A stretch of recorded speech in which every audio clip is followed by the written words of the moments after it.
Jo era un nen d'uns 12 anys. Encara pensava en aquells típics jocs de criatures. Aquell encara marca la diferència entre dues etapes de la meva vida. L'etapa en què era un marrec com qualsevol altre i l'etapa actual, en què estic marcat per una horrorosa experiència. Era la nit del 1 d'agost de 2008, exactament a 2:03 de la matinada. El vent flagelava la finestra i la branca d'un arbre creava ombres recargolades i tenebroses. Aquella nit tenia tot el que era característic d'un film de terror. Allò era el que pensava abans de sentir una pudor putrefacta que sortia de sota el llit. Una fortor de carn humana en estat de putrefacció. Encara recordo aquell olor. Aquell matí, a taula, vaig pensar una pregunta que no veuria mai la llum. No hi havia cap raó per exagerar. Aquella olor potser venia de fora. Potser era un ocell mort o qualsevol altre animal. El pare, com que em veia pensatiu, em va demanar si em passava res, però li vaig respondre que no. Aquell dia va ser d'allò més normal, tant que vaig oblidar tot el que havia passat. Estranyament, quan vaig obrir els ulls, vaig mirar el sostre durant uns segons. Vaig mirar el rellotge que marcava 2:03 de la matinada. Aleshores, com un llamp, vaig recordar la matinada anterior. Per què em torno a despertar a aquesta hora? Em demanava a mi mateix, com esperant que quelcom dins meu em donés una resposta. Immediatament, la mateixa fortor va tornar a aparèixer. En aquell moment vaig restar immòbil, sense moure la més petita part del meu cos, com si així pogués fer fora la por de la resta de coses que vindrien després. Un cop sec sota el llit.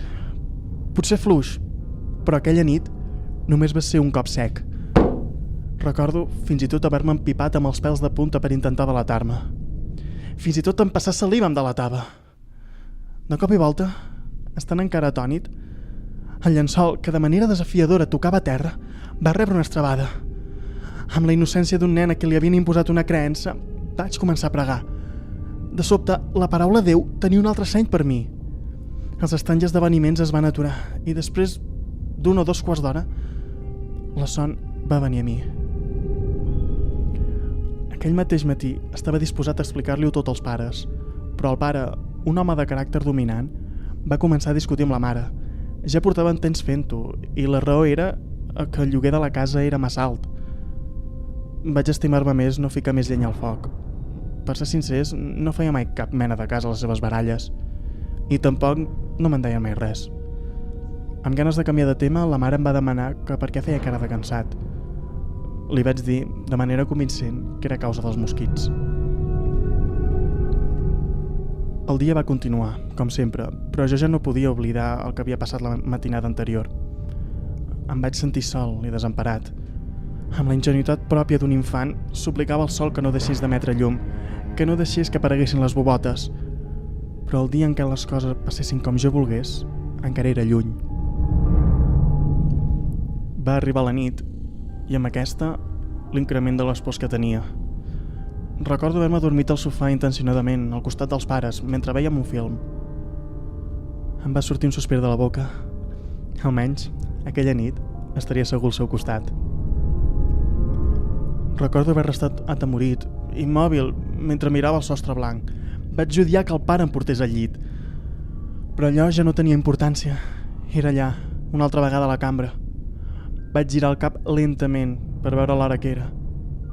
Com ja m'imaginava, eren 3:03 de la matinada. Què tenia d'especial aquella hora? Per què començaven a aparèixer coses estranyes en aquell moment? No havia acabat el diàleg intern quan aquella pudor putrefacta va començar a omplir la cambra. On era més intensa era sota el llit. De sobte, les característiques típiques d'un film de terror esdevenien davant meu com si les haguessin posades en una llista. Van succeir els cops desesperats de puny sota el llit. Com si volguessin atravessar el matalàs i trobar la llibertat. Colpejaven a l'uníson amb els batecs del meu cor. Instintivament vaig començar a pregar, amb l'esperança d'aturar el que fos que hi hagués allà sota. Però no va funcionar. Els cops continuaven i cada vegada eren més forts.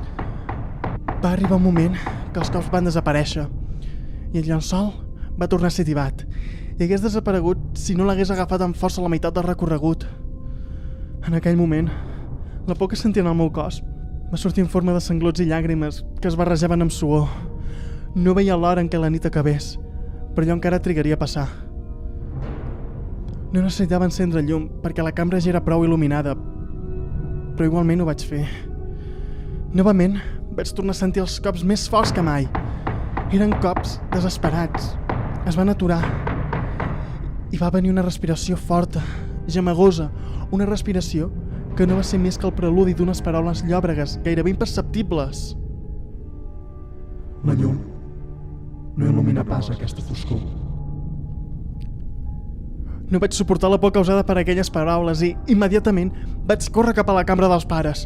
Vaig deixar anar enrere quelcom que m'atemoria. No pensava tornar-hi mai més allà. Recordo haver dormit plàcidament en el petit forat que formaven les seves cames.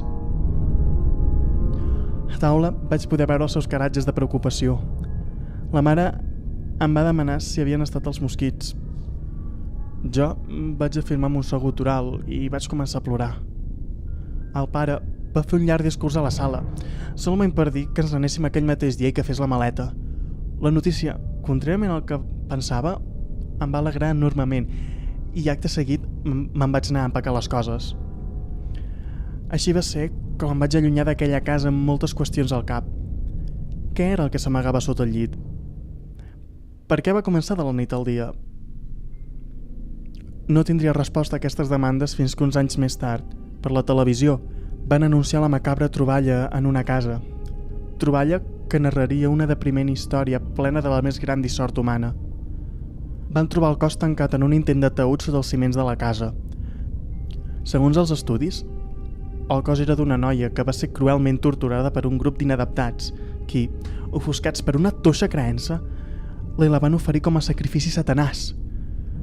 El cos portava 20 anys desaparegut i va deixar una marca de plors i dolor als familiars.